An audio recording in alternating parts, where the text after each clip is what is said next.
Hello, these are the exercises for Chapter 3, Section 2. So the amount of corn chips dispensed into a 32-ounce bag by the dispensing machine has been identified as possessing a normal distribution with a mean of 32.5 ounces and a standard deviation of 0.2 ounces. So we're going to go through and we're going to utilize the 68, 95, 99.7 rule, and we're going to label these x-axis. This x-axis is referring to the weight of the chips. Okay, so the mean is going to go right into the center here, and that is going to be a mean of 32.5. Okay, and the standard deviation is 0.2 ounces. So we're going to go add 0.2 to this, so we have 32.7, add 0.2 here, so we have 32.9, and add 0.2, so we'll have 33.1. Okay. Now we have to go through and subtract standard deviation when we go below the mean. So we're going to have 32.3 ounces and 32.1 and 29.9 ounces. So we know that between one standard deviation from the mean, we have 68% of our data. Between two standard deviations of our mean, we have 95% of our standard deviation. 95% of our data set. And between three standard deviations, we have 99.7% of our data set. Okay. So when it asks the question of 68% of the bags of corn chips will contain between blank and blank ounces, you're like, oh, well, according to the 68, 95, 99.7 rule, 68% are going to be between 32.3 and 32.7 ounces. Okay. And then it says 95% of the bags of corn chips will contain between blank and blank ounces.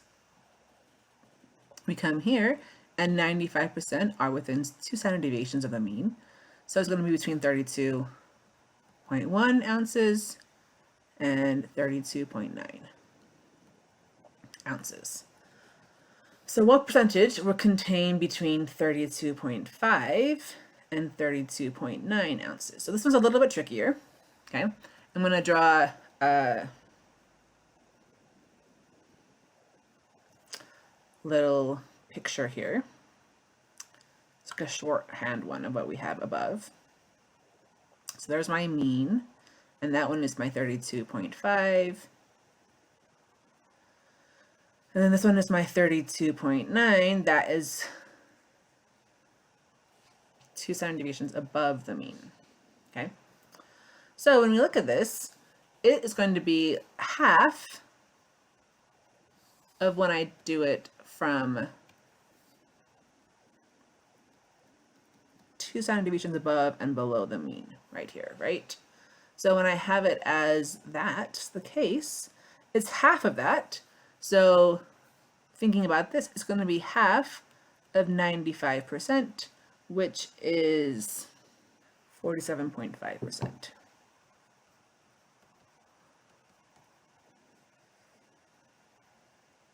Okay.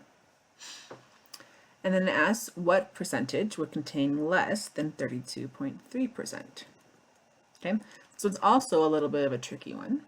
Let's go back and look at it and kind of look at a little bit of the area. Because the trick to these problems is finding the area of the shaded in region. Okay, so there's my mean. There's 32.3 ounces, and then there's some below. So it's going to be all of this area forever. Okay, so unlike before, it's not half of one of these easy percentages in proportions. So what it's half of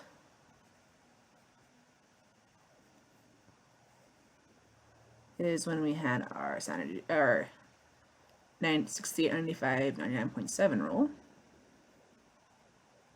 Okay, so it's this area, but had I had put that area in, then it would have been half of that. Because remember, there's symmetry to this bell-shaped distribution. Okay, so half of that, and so what that area is the whole area, which is 100%, minus what's the area between one standard deviation above and below. So this is going to be 100 minus 68, which is 32%. And since this what we want is just half of that, the answer would then become 16%.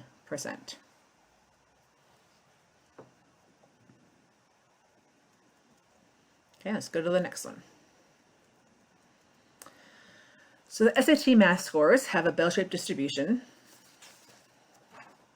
with a mean of 515 and a standard deviation of 114.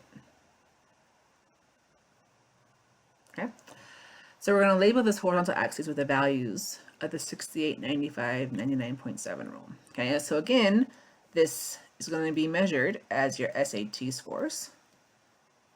Okay, and the means in the middle, so it's going to have the 515.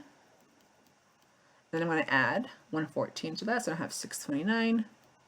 Add 114 to that, you get 743. Add 114 to that, and you get 857. Here, to go look at the marked values below the mean, you're going to subtract 114, so you'll have 401 and 287 and 173. So, and again, remember that the mean's in the middle, then one standard deviation of the mean, we have 68% of our data between there. Between two standard deviations of the mean, two above and two below, we have 95% of our data. And then within three standard deviations, we have 99.7%. That's why the rule is named 68, 95, and 99.7. Okay, so let's go through and look at this. So 99.7% of the SAT scores are between what two values? That is one of the indicated markings on our distribution. So it's going to be between 173 and 857. Okay. Here we want to find what percentage of SAT scores are between 401 and 629. Okay, so again, it's going to be between this value right here and this value right here, which are within one standard deviation of the mean. So that one's going to be easy again. It's going to be 68%. Okay. Now it asks for the questions. What percentage of SAT scores are less than 401? So let's try this for a second. So we have less than 401. So it's talking about this area here. Okay. So again, we're going to look at the whole area. We want to kind of figure out, kind of be clever in trying to figure out what area is that shaded pink space when we only have these three indicated areas, 68%, 95%, and 99.7%. Okay, so we're like, okay, well, we want this proportion, and that's half of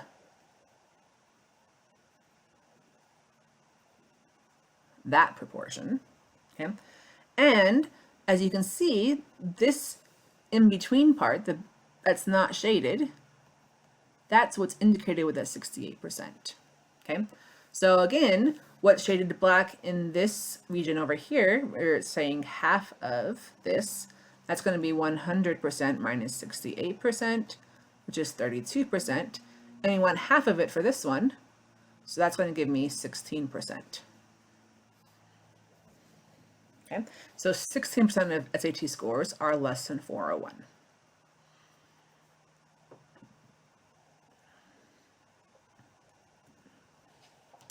Now it asks, what percentage of SAT scores are greater than 743? So let's see if I can keep my, oh, good.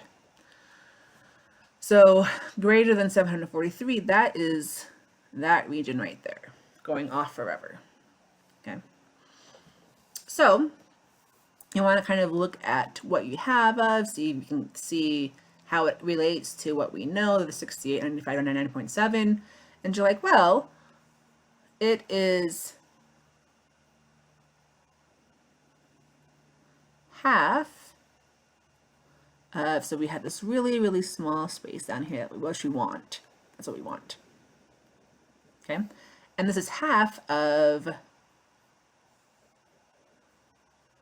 this small space over here with the symmetric mirrored image over there.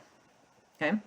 And you can kind of see that that is, this part that's not shaded is going to be my 95%. Okay. So what we have here that's shaded in this half of situation, that is going to be 100 minus 95, which is 5. But we only want half of that, so this is going to be 2.5%. And that's what we want. That's the percentage of SAT scores that are greater than 743.